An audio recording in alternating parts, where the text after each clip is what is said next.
Macmillan Audio presents Undercurrents by Nora Roberts. Narrated for you by January Lavoy.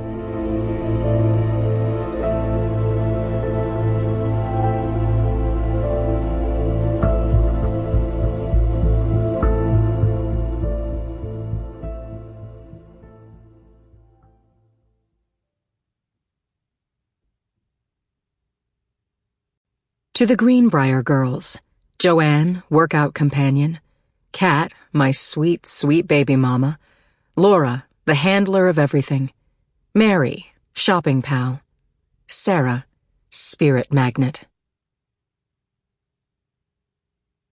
Part 1. The Cruelty of Lies. Cruelty and fear shake hands together. Honoré de Balzac. Child abuse casts a shadow the length of a lifetime. Herbert Ward. Chapter 1. From the outside, the house in Lakeview Terrace looked perfect.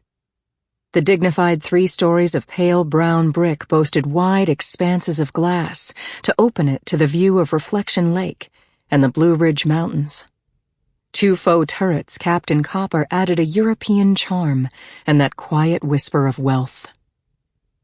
Its lawn, a richly green skirt, sloped gently toward a trio of steps and the wide white veranda banked by azaleas that bloomed ruby red in spring.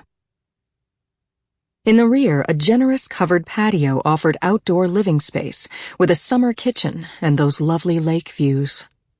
The carefully maintained rose garden added a sweet, sophisticated scent.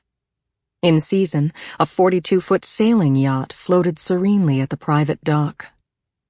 Climbing roses softened the look of the long, vertical boards of the privacy fence. The attached garage held a Mercedes SUV and sedan, 2 mountain bikes, ski equipment, and no clutter. Inside, the ceilings soared.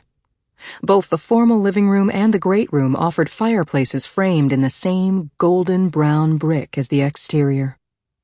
The decor, tasteful, though some might whisper studied, reflected the vision of the couple in charge. Quiet colors, coordinated fabrics, contemporary without edging over into stark. Dr. Graham Bigelow purchased the lot in the projected development of Lakeview Terrace when his son was 5, his daughter 3. He chose the blueprint he felt suited him and his family, made the necessary changes and additions, selected the finishes, the flooring, the tiles, the pavers, hired a decorator. His wife Eliza happily left most of the choices and decisions to her husband. His taste, in her opinion, couldn't be faulted.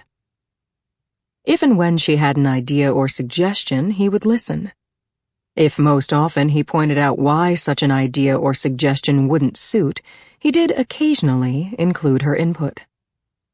Like Graham, Eliza wanted the newness, the status offered by the small, exclusive community on the lake in North Carolina's high country.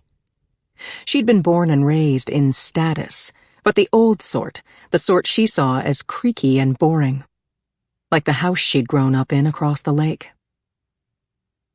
She'd been happy to sell her share of the old house to her sister and use the money to help furnish, all new, the house in Lakeview Terrace. She'd handed the cashier's check to Graham, he took care of things, without a second thought. She'd never regretted it. They'd lived there happily for nearly 9 years, raising 2 bright, attractive children, hosting dinner parties, cocktail parties, garden parties. Eliza's job, as wife of the chief of surgery of Mercy Hospital in nearby Asheville, was to look beautiful and stylish, to raise the children well, keep the house, entertain, and head committees.